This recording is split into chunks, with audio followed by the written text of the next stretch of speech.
essa noite, nos ajuda, nos dá cada vez mais, Senhor, graça para continuar firme na presença de Deus, em meio às turbulências da vida, em meio às tribulações, mas que possamos permanecer firme diante do Senhor, em nome do Teu Filho amado, amém. Meus amados irmãos, a mensagem que eu posso dizer histórica, né? Um relato histórico de uma viagem que poderíamos também dizer que Paulo fez 3 viagens missionárias a partir do Atos 13. Só que essa 4ª foi uma espécie de viagem também missionária. E ele estava preso, já havia passado 2 anos, foi preso em Jerusalém, passou 2 anos em Cesareia, e agora as autoridades judaicas pedem a cabeça de Paulo aos reis de Cesareia. E Paulo faz um apelo solene, como cidadão romano que ele tinha, ele entendia essa questão dos direitos e deveres do cidadão. Ele diz: olha, se vocês querem me julgar no Sinédrio, aquele mesmo Sinédrio que julgou Jesus, Paulo diz: eu apelo para César. Durante 2 anos, o rei queria ganhar alguma coisa, porque sempre tem, né? As pessoas sempre querem ganhar algo para, como se fosse assim, uma prisão que, na avaliação dos reis, não encontrou nenhum crime, era apenas questão de palavras da religião. E Paulo permaneceu preso, apelou para César, e o rei disse: para César tu irás. Então essa foi a embarcação, que foi um navio, inclusive um navio cargueiro também, que tinha muito mantimento, principalmente trigo. E ali era o início de uma invernada. E vocês sabem, né, que enfrentar os irmãos cantaram aqui para a terra celeste, né, Lé? Eu vou no meu barco, Cristo estará, e assim por diante. Mas no período de inverno, qual era o mais óbvio? Eles aguardar, pelo menos, para não enfrentar perigos no mar. E ao longo desse capítulo 27, eu pude observar que o prisioneiro Paulo, ele, apesar de estar na situação humilhante, mas ele soube se conduzir como um verdadeiro líder. Glória a Deus. Determinado, eu quero, tem pelo menos 4 palavras, 4 conselhos que Paulo traz para aqueles integrantes daquela tripulação. Veja no capítulo 27, se você ler alguns versículos, mas principalmente a partir do versículo 9, é a primeira palavra que Paulo fala, que ele percebeu que o navio cargueiro tinha muitas pessoas, poderia sofrer um naufrágio, poderia perder materialmente, e ninguém quer perder nada material, né, irmão? Se tem uma coisa que mexe com o psicológico das pessoas, é perder algo material. Está entendendo? A pessoa pode estar assim: o que é a paz? A paz é um lugar paradisíaco, pode ser aquele sol bonito, aquela praia, aquela coisa bem. Será que esse é o desenho da verdadeira paz de espírito?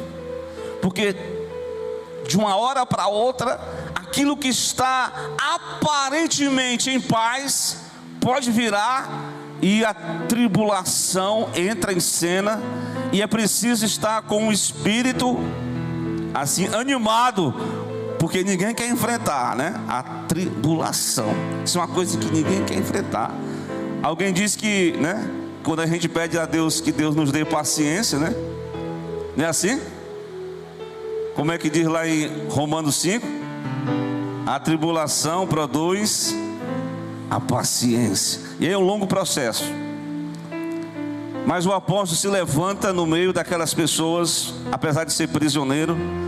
Ele diz no versículo 9: passando muito tempo, sendo já perigosa a navegação, porque também o jejum já tinha passado, Paulo dava a seguinte conselho, a admoestação, dizendo-lhe: varões, vejo que a navegação há de ser incômoda e com muito dano, não só para o navio e a carga, mas também para a nossa vida.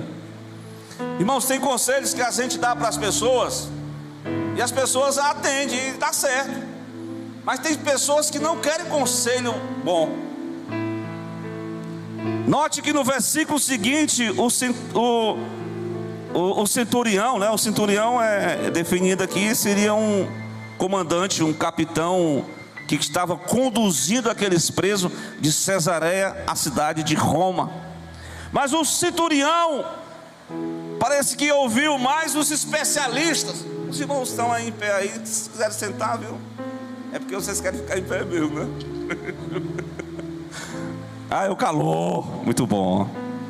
Mas segundo os especialistas da hora, o piloto do navio, o piloto e o mestre dizia: vamos ouvir esse preso não, esse preso não sabe de nada.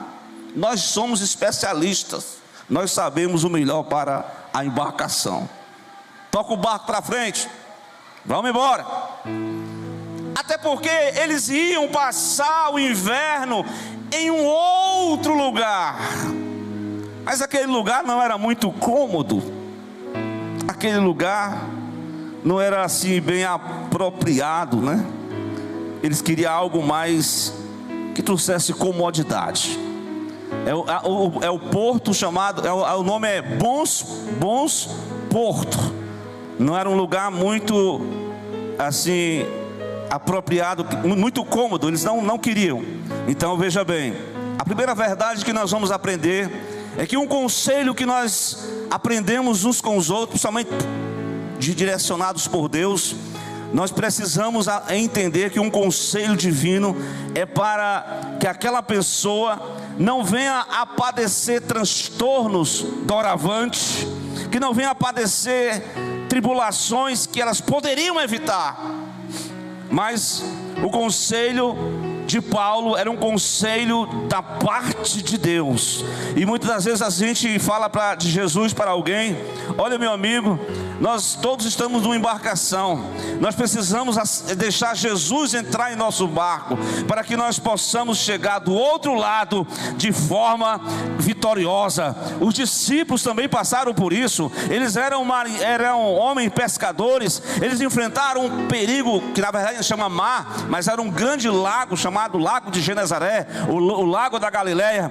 Mas o momento em que Jesus vem andando sobre o mar, ele entra no barco, e no momento em que ele entra no barco, a tempestade se acalma e tudo dá certo. Eu não estou dizendo para você que se você aceitar Jesus, você não vai enfrentar nenhuma tempestade. Longe disso, porque os próprios discípulos, com a presença de Jesus agora, dormindo no barco, enfrentaram também uma grande tempestade. O que eles fizeram? Acorde, Jesus, nós vamos morrer agora. E olhe que eram especialistas em enfrentar problemas no mar, pescadores. Jesus se levanta, acalma o mar, repreende o vento, e houve grande bonança, e a viagem do lago de Genezaré seguiu avante. Mas aqui era um homem que, apesar de ser prisioneiro, mas era um homem enviado de Deus, era um missionário. Ele estava numa missão, e a nossa missão é encaminhar as pessoas para trazermos conselhos divinos. A Bíblia diz no Salmo 1, não sei se você lembra desse texto, aprendi ainda ali no Jardim Acácio, leia, na escola dominical dos adolescentes: bem-aventurado é o homem que não se detém no caminho, que não ouve o conselho dos ímpios, que não se detém no caminho dos pecadores, e em terceiro lugar, que não se assenta na roda dos escarnecedores. Presta atenção, presta atenção. Tudo ali é uma sequência. Primeiro você ouve um conselho do ímpio, você começa a andar no caminho dos pecadores. Daqui a pouco você está tão enturmado que você já está na roda dos escarnecedores, vivendo aquela vida lá de perdição.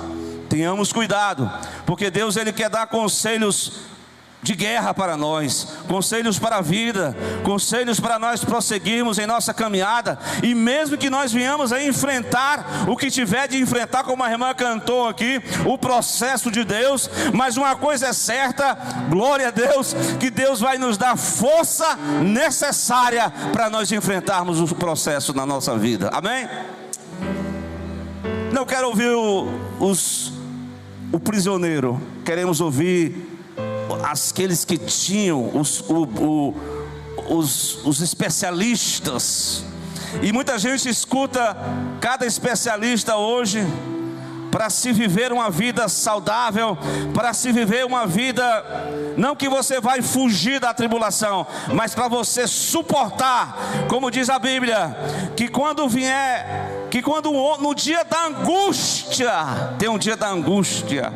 Paulo diz em Efésios, o dia mau, quando chega o dia mau, você sabe onde se refugiar, você não vai se desesperar, você tem um encontro com Cristo, e Cristo vai trazer o refrigério dentro de você. E embora o mundo esteja vivendo numa pane, vivendo numa embarcação à bancarrota, numa situação de derrota, mas dentro de você há uma confiança de que o nosso Deus, Ele nos deu a promessa, e Deus fez a promessa. Você vai chegar do outro lado, Paulo, você vai testificar de mim em Roma, glória a Deus. Meus irmãos, sabemos que conselhos que não foram bem administrados, toda ação, tudo aquilo que você semeia é uma escolha sua, mas a colheita segue obrigatoriamente a reboque. Pegou a palavra aí? Por que eles não escutaram a mensagem, o conselho, permanecer em bons portos? Não, eles queriam para a Fenícia. Não importaram o que Paulo deu. Vocês podem perder, vocês podem até morrer, gente. Mas bem, as consequências está no versículo 27, a partir do versículo 14. De repente, muito depois, um vento, o nome do vento aí é até Euroaquilhão. Interessante é que no versículo 13 soprou um vento sul brandamente. É como se algo assim tivesse assim, porque no mundo é assim, as pessoas acham que tudo tá indo bem, tá tudo tranquilo, não tem nada mas aí de repente essa aparente, porque existe a falsa aparência dessa falsa segurança do homem natural. Ele acha que tudo está bem, ele acha que tudo está indo do jeito, tudo está bem, nos conforme. Mas irmãos, quem é que manda nos céus, quem é que manda na terra, quem é que manda no mar, quem é o dono de tudo, quem é o dono do universo? Se você está vivendo com Deus, e mesmo você enfrentando dificuldade, Deus está vendo a tua situação, Deus está aperfeiçoando, Deus está te abençoando. Mas se você não está ouvindo os conselhos de Deus, e você acha que está tudo bem, você acha que está tudo tranquilo, espere para ver, porque no momento em que você foge dos conselhos divinos, ali no próprio mar, no meio daquela invernada, surge um vento chamado Euroaquilhão. Os irmãos perceberam aí, né? Irmãos, pensem na tribulação. E agora, no versículo 15, o barco está como que indo à toa, como que indo à força dos ventos. O barco não tem mais direção, não tem mais rumo. Eles não sabem mais o que fazer. Chegando ao ponto, irmãos, uma outra consequência que eu quero aqui mostrar para os irmãos no versículo 20. Essa é a situação do homem e da mulher que não ouviu um conselho da parte de Deus. O que vai acontecer com essa embarcação? Pegaram o versículo 20? Não aparecendo havia já muitos dias. O que, irmãos? Não tinha a tempestade, irmãos. Os marinheiros, eles eram como é que eu posso dizer aqui? Guiados pelos astros, né? Pela questão das estrelas, o sol, né? Então não tinha como eles visualizar mais, era tudo escuro, era tudo treva.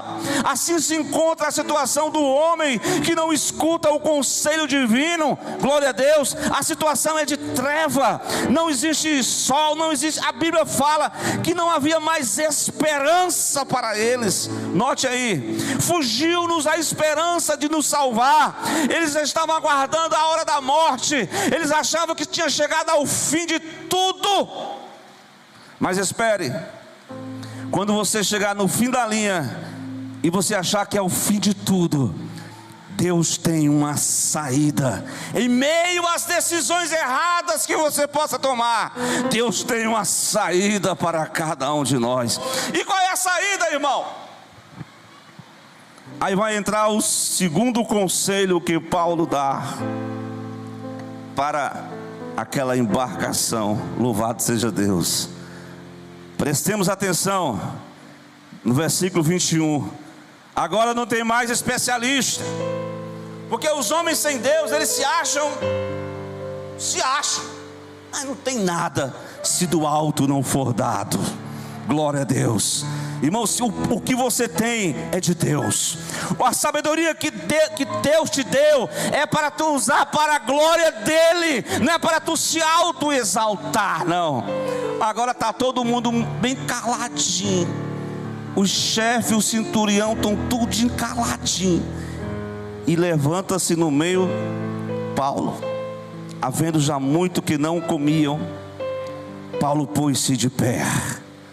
Irmãos, quando os homens estão no desespero, a gente já viu pessoas que, quando está bem de saúde, não quero esse teu Deus não. Mas quando vem a enfermidade, fica bem fraquinho. Irmão, pregue para mim. Irmão, ore por mim que eu estou precisando de oração. Quando a gente está na saúde, irmão, você quer Jesus? Eu não quero Jesus, eu já tenho tudo. Eu já sou feliz, eu já nasci na religião. Mas quando chega a luta, o cabo que está valente, que estava desprezando Jesus, agora o desprezado se levanta no meio deles, fica de pé e dá um conselho. Olha, era razoável, ó varões, vocês terem me ouvido e não ter partido de Creta, e evitaria esse incômodo, porque eles já começaram a perder víveres no navio, e esta perdição. Mas 22, eu dou um outro conselho para vocês. Qual é o conselho que Paulo dá quando o conselho da palavra de Deus, quando o irmãozinho está assim, está no culto da ceia, vai participar, mas o coração está assim meio em turbulência. Às vezes o coração está turbado. Jesus conheceu a situação do discípulo e disse: não se turbe o vosso coração, credes em Deus e credes também em mim. Tem um momento que Jesus disse: tenha bom ânimo, não se turbe o vosso coração, assim como eu padeci, aqueles que me servem padecerão perseguições. A primeira palavra, o primeiro conselho que Paulo faz é exatamente isso: ânimo, irmãos. É preciso ânimo para enfrentar o dia da dificuldade. É preciso ânimo para enfrentar as tribulações da vida, os percalços da vida. Há muita gente desanimada. As pessoas desanimadas, qualquer momento desiste de tudo. Tem uma passagem aqui, eu acho que já vou entrar, né? Que os marinheiros que conheciam de como manusear os instrumentos lá da embarcação, eles pegaram o bote de salva-vida, deixaram o povo sozinho, ia sair do barco. Paulo disse: se esses aqui não ficar aqui, não tem como escapar ninguém não, mesmo Deus havendo dito que ia salvar tudinho. É porque tem que ter a questão da participação das pessoas, do homem.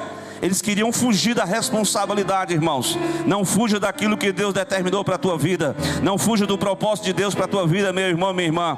Mas prestemos atenção. O versículo 22. Uma palavra de ânimo para quem está desalentado. Olha, não se perderá a vida de nenhum de vós, mas será somente o quê? Ou seja, percas materiais.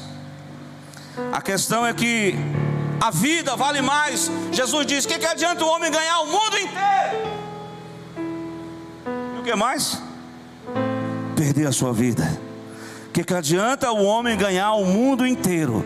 Que adianta o homem ter, mas não tem o principal da vida, que é a salvação na pessoa de Jesus Cristo. Glória a Deus por isso, irmãos. Você possa nessa noite ter um coração agradecido a Deus pela obra salvífica de Cristo na cruz, porque te proporcionou a salvação, irmão. Irmão, a salvação, irmão, não é comprado por ouro nem prata, mas é uma dádiva que Deus. Todos aqueles que se encontraram com Jesus, eles não estão, muitas vezes eles estão desanimados. Mas tem momento que Deus chega num culto como esse. O Senhor tenha bom ânimo. Tenha bom ânimo. A promessa de Deus vai se cumprir. Claro que tem umas palavrazinhas aí que o pessoal diz assim: quem tem promessa de Deus não morre, né? Então tem um pessoal que diz esse negócio aí. Mas às vezes morre.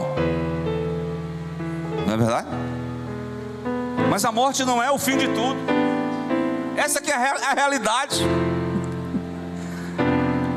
A morte pode parecer uma derrota, mas é só o começo de uma nova, como diz o apóstolo. Eu estive pregando aqui na quinta-feira. Paulo dizia: para mim o viver é Cristo, morrer é lucro. É muita convicção, né não? Porque na hora da tribulação, meu irmão, tem crente que tem um maior medo. A gente mesmo tem medo. Não vamos aqui enfeitar muito, né? Mas quando a gente está ligado com Cristo verdadeiramente, Deus vai nos animando, Deus vai nos encorajando para enfrentar a turbulência da vida. E interessante é quando você tem uma visão de Deus, quando você tem um chamado de Deus, irmão, nada tira, nada te separa do amor de Deus que está em Cristo Jesus. Pega a visão aí, irmão. Pega essa visão aqui.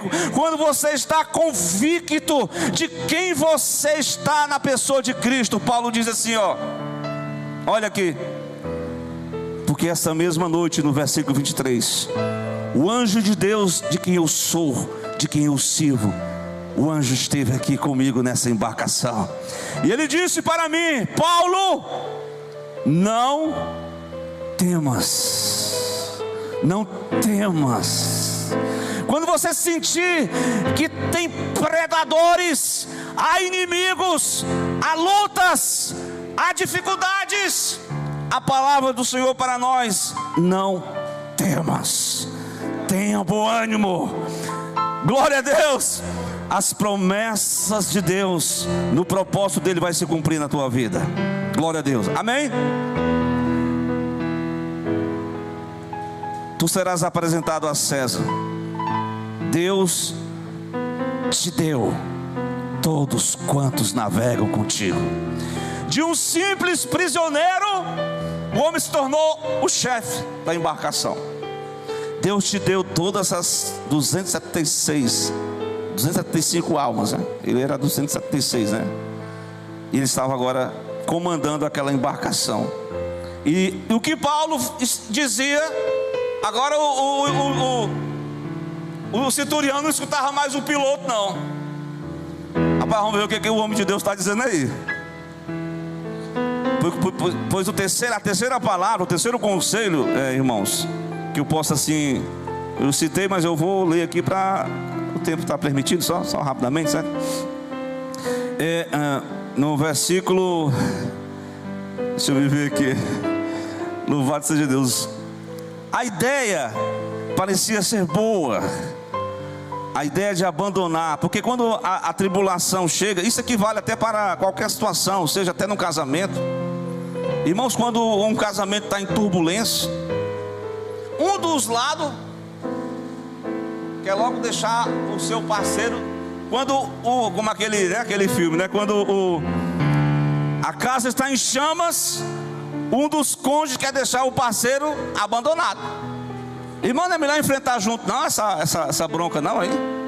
Não é melhor lutar junto? Não é melhor enfrentar junto? Também na igreja, irmão, pastor, eu fui colocado na igreja para fazer uma obra. Mas pastor, eu achava muito bom quando eu era crente de banco, porque pensa numa tribulação. Eu agora, meu irmão, é luta demais. Eu digo isso porque Deus me fez entender, né? Quando eu assumi uma liderança de jovens, a palavra foi dizer: se você está querendo recuar nesse trabalho que você está, e como é que você vai lá na frente, como é que você vai enfrentar? Então esse aqui é um estágio, esse aqui é só um momento. Não desista quando a tribulação bater na porta, para você querer desistir até da fé. Tem crente na igreja que no momento que chega uma turbulência dessa, comparada a essa questão da embarcação, ele quer logo deixar Jesus de lado, ele quer deixar logo a igreja, ele não quer mais frequentar a igreja. Mas esse é o pior caminho. Ele tem que procurar o refúgio, porque Deus é o nosso refúgio na hora da tribulação. Na hora que você estiver mais precisando, você vai deixar Jesus, meu irmão. É nessa hora que você tem que se chegar-se para Ele e dizer: ó Senhor, eu não tenho forças em mim mesmo, eu não tenho graça, mas Tu tens o poder para me restaurar nessa noite. E pode ter certeza, Tu pode vir aqui bem fraquinho, mas o poder de Cristo aperfeiçoa na tua fraqueza. A fraqueza é um momento especial para Deus operar a fortaleza dele na tua vida. Creia nessa palavra. Olha aí, quando eu penso que eu estou fraco, já dizia o apóstolo, aí é que eu sou forte. Não vem da dependência minha, não vem da dependência governamental, não vem da dependência política, não vem da dependência financeira, não vem da dependência das influências, vem da dependência de Deus. Deus é a minha fortaleza. Ele dá a visão, Ele dá a força, Ele dá o ânimo, Ele dá a coragem, Ele dá a sabedoria, Ele dá a palavra. Glória a Deus. Muito bem. Não fuja da sua missão. Essa é o terceiro conselho que Paulo transmite para aqueles soldados. No versículo 30, 31, se você puder depois, ou quiser ler agora. Os marinheiros queriam fugir do navio. Já estava deitando o batel e ao mar, como que querer lançar as âncoras pela proa. Mas o apóstolo, o prisioneiro, disse assim para ele, ao centurião e aos soldados que estavam sob o comando do centurião: se estes não ficarem no navio, não podereis se salvar. O terceiro conselho que Paulo dá para nós, o conselho bíblico: primeiro, fique aonde Deus te orienta. Não fuja sem a direção, saia da direção de Deus.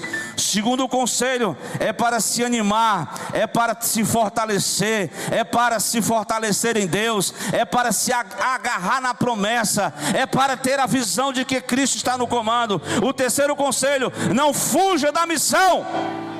Amém? E o quarto conselho, para a gente concluir, que o irmão Gilmar leu. Qual foi o versículo, Gilmar? 33. Irmãos, a tribulação aqui não foi só um dia não foi só uma semana não. Foram 2 semanas sem parar. As pessoas, quando estão na tribulação, elas não sabem o que vai acontecer. A comida pode faltar no meio do barco. Eles comiam pouco. Havia uma refeição assim como que pensando sempre no amanhã. Vocês entenderam a mensagem? foi quando Paulo chega para aconselhar aquelas tripulantes. E ele diz assim, ó: exorto-vos nesse 14º dia. Hoje já é o 14º dia, que vocês possam comer alguma coisa, porque é hoje o 14º dia que esperais e permaneceis sem comer. Esse sem comer aqui eles comiam mais pouco. Claro que você passa 14 dias sem comer, não ia sobreviver, né? Mas eles deveriam se apropriar de uma refeição para seguir, para enfrentar o problema de frente. Depois que Paulo deu esse conselho, Paulo disse assim, olha, 34: exorto-vos que comais alguma coisa, porque essa comida, a comida que Paulo está falando aqui é a comida natural, mas essa comida que nós vamos participar do pão e do vinho é para a nossa saúde espiritual. Quem come deste pão e bebe deste vinho, eles estão absorvendo a saúde de Deus espiritualmente para a vida dele. É por isso que não é bom que o cristão fique ausente e protelando estar à mesa. Aqui na mesa nós não chegamos não confiando em nós mesmos, mas confiando na graça, pedindo perdão, pedindo misericórdia. Senhor, eu quero participar do pão, eu quero ter saúde na minha vida, eu quero participar do sangue de Cristo. E olhe que o conselho aqui era um conselho para materialmente eles enfrentarem no outro dia, porque o barco iria encontrar-se e eles iriam ter que fugir, nadar, se esforçar. E uma pessoa sem uma boa alimentação, irmãos, materialmente falando, eu me lembro daquele jejum que o nome do Saul fez, um jejum maluco, em plena guerra. Não é que é jejuar na guerra? Foi quando Jonathan pegou uma ponta pegou um pouco de mel, e ele recobrou-se as suas forças, e ele enfrentou os inimigos. E Saul depois queria matar Jonatas. Mas essa é uma história para a gente só entender que eles precisavam daquele alimento. Isso era um conselho prático.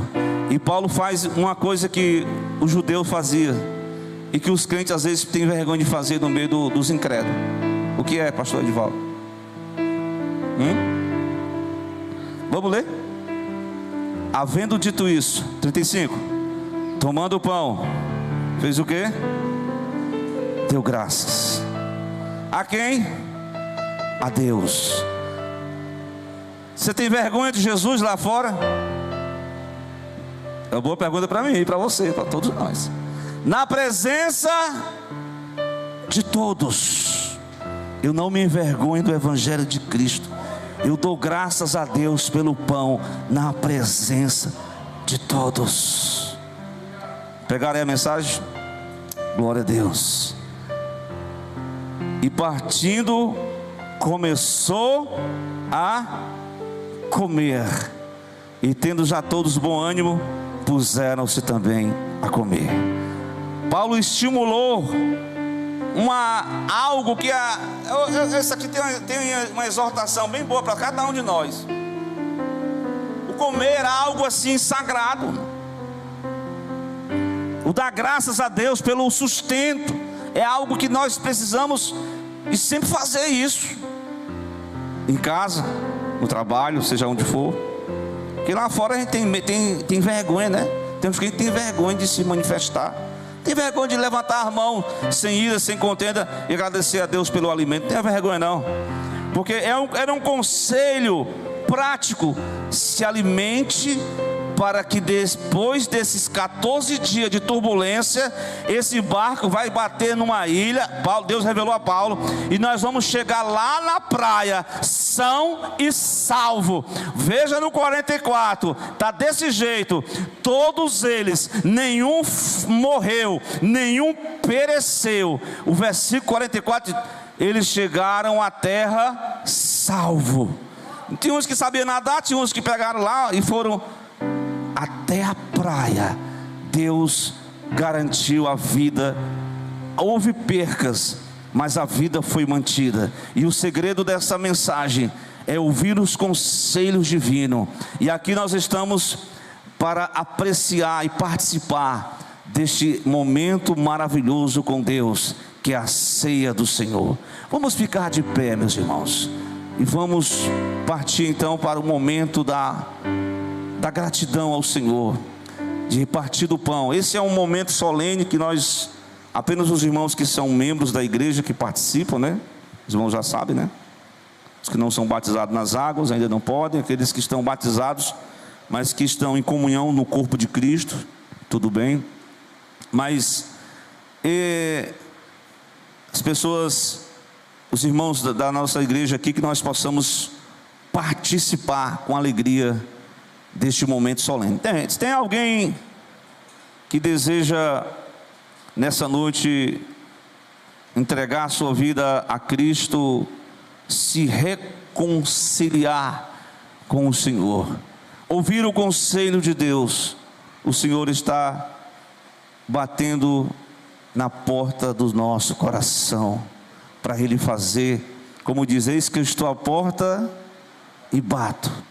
Se alguém ouvir a minha palavra, eu vou entrar na sua casa, você vai ceiar comigo e você vai ter comunhão com Cristo.